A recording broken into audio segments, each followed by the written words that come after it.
नमस्कार, मैं अमरजीत कुमार। अभी 9th और 12th का एग्ज़ाम है।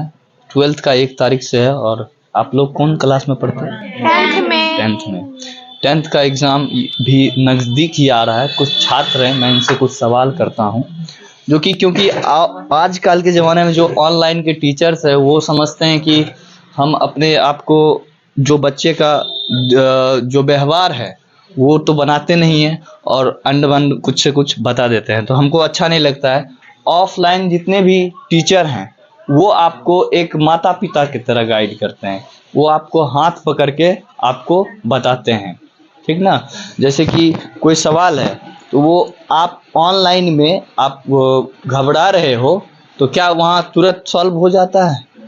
अगर कुछ हो जाता है तो फिर उसको उसका जो डाउनलोडेड रहता है वो हम सब्जेक्ट देखते हैं।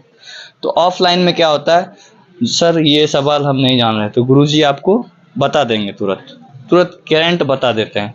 तो ये चीज़ है ऑफलाइन और ऑनलाइन में। तो मैं जितने भी छात्र हैं और ख़ास करके जो कमज़ोर विद्यार्थी होते हैं यहाँ पे भी उपलब्ध होंगे, और मैं उनसे निवेदन करता हूँ, आपके गुरुजी हैं यहाँ पे, आप उनसे पूछें, आप घबराइए नहीं, किसी से भी नहीं घबराना है, डरना नहीं है एकदम भी। बस उनसे पूछे, सर हम नहीं जानते हैं ये सवाल। आपको मारेंगे नहीं, बताएंगे। आप उनसे 2-4 मिनट और भी, जब क्लास ख़त्म हो फिर आप वहाँ पे बैठ जाएं, उनसे पूछे, सर ये थेल्स थ्योरम में हमको ये सब्जेक्ट नहीं समझ में आया, पाइथागोरस में, पाइथागोरस है ना 10th में? हाँ, तो ये हमको समझ में नहीं आया, तो ये आपको बताएंगे। तो वो ऑनलाइन में क्या हुआ कि आप, एक सवाल था ऑनलाइन का, सो वो सर पढ़ा के आगे बढ़ गए, फिर आप मतलब खोजते रह गए कि आप क्या करें, फिर बैक करेंगे, पॉज करेंगे, ये वो, तो फिर और आगे निकल जाएंगे। तो उसमें कमेंट भी करना पड़ेगा। तो अभी मान लेता हूं मैं कि सभी विद्यार्थियों के पास में फ़ोन है। ऑनलाइन देखिए गाइडलाइंस के लिए ठीक है, लेकिन आपको सजग जो टीचर मिलेंगे, आप कितने भी गोनू झा हैं, उसको एक अच्छा आकार देने का जो ऑफलाइन के टीचरों को तजुर्बा है वो ऑनलाइन में नहीं होगा। कल मैं एक ऑफलाइन इंस्टीट्यूट में आया हुआ हूँ, तो मैं उनके प्रोप्राइटर से मैं कुछ सवाल पूछना चाहता हूँ। नमस्ते सर। नमस्ते, बोलिए। मैं ये कहना चाहता हूँ कि जितने भी बच्चे, आज के बच्चे मतलब यहाँ से आपके पास से पढ़ के जाते हैं और वो ऑनलाइन भी क्लास देख लेते हैं, तो उसको किस तरह का मतलब करना चाहिए? ऑनलाइन ऑफलाइन दोनों करना चाहिए या फिर दोनों में क्या समानता है? देखिए, हम तो बस यही कहेंगे सारे बच्चे को कि देखिए, कुछ बच्चे में क्या होता है कि मेंटली पावर होता है ना? कि अगर जो हम ऑफलाइन क्लास के टीचर हो गए और ऑनलाइन क्लास के टीचर होंगे, वो सारे सर का जो है ना तरीका डिफरेंट होता है।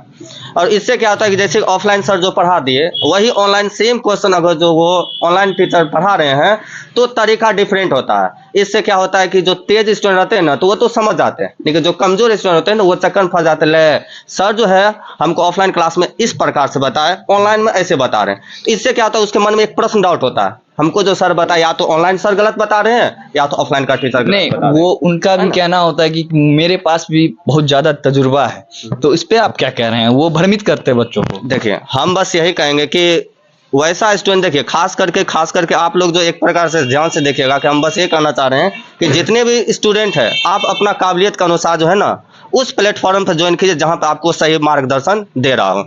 नहीं तो इस प्रकार से होगा कि आपका एग्जाम में जो भी है उस टाइप से आप डाइवर्ट हो सकते हैं, है ना? बस हम बस यही कहना चाहते हैं इसके बारे में। बहुत बहुत धन्यवाद। कुछ छात्र हैं, मैं उनसे पूछ लूं, कुछ सवाल भी पूछ सकता हूं, अगर अनुमति है? क्या आप लोगों से कुछ सवाल कर सकते हैं क्या?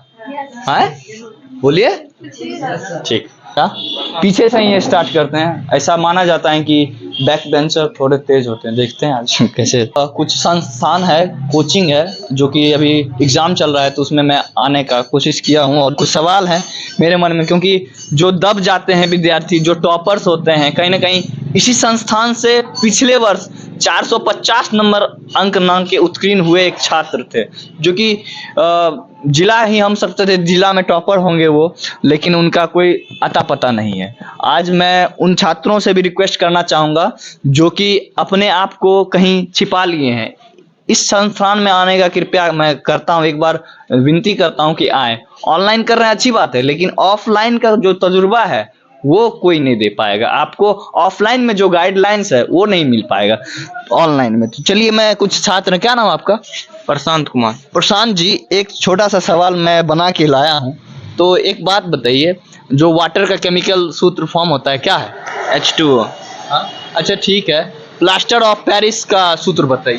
CaSO4 into half H2O।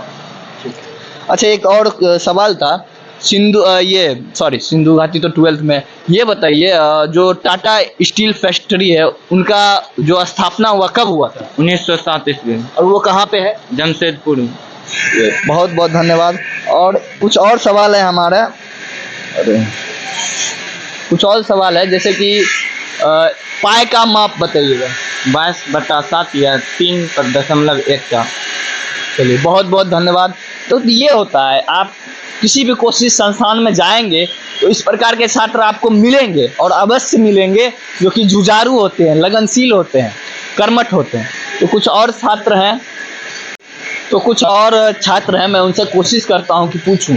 मैं फिर बार बार कहता हूं, जितने भी मेधावी छात्र हैं वो कोचिंग इंस्टीट्यूट से ही निकलते हैं, ना कि ऑनलाइन से। मैं उनकी उपासना नहीं कर रहा हूं, बट फिर भी जो गाइडलाइंस आपको कोचिंग संस्थान देती है वो और कोई नहीं देती है।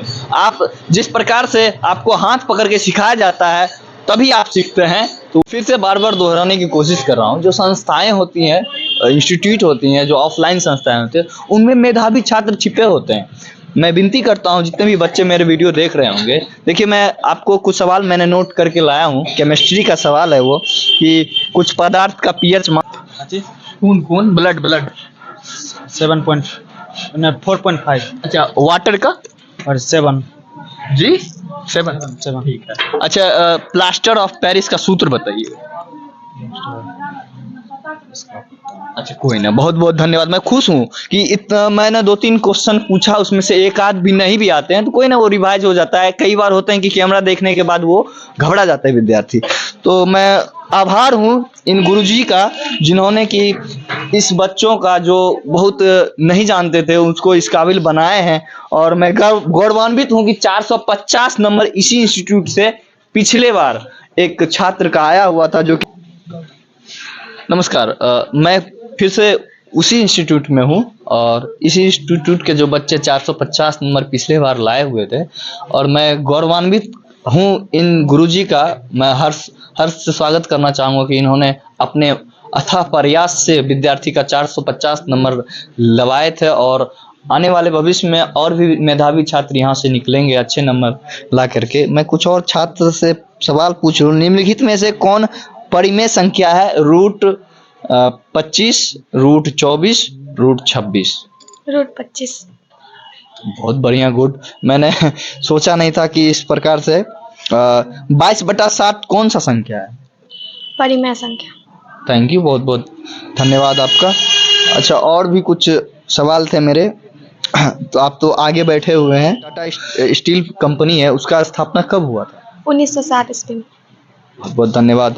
ठीक है, तो देख पा रहे होंगे किस प्रकार से कुछ छात्र से पूछ रहे हैं खुद सवाल गुरुजी। तो गुरुजी, आप कुछ सवाल कीजिए अपने छात्रों से।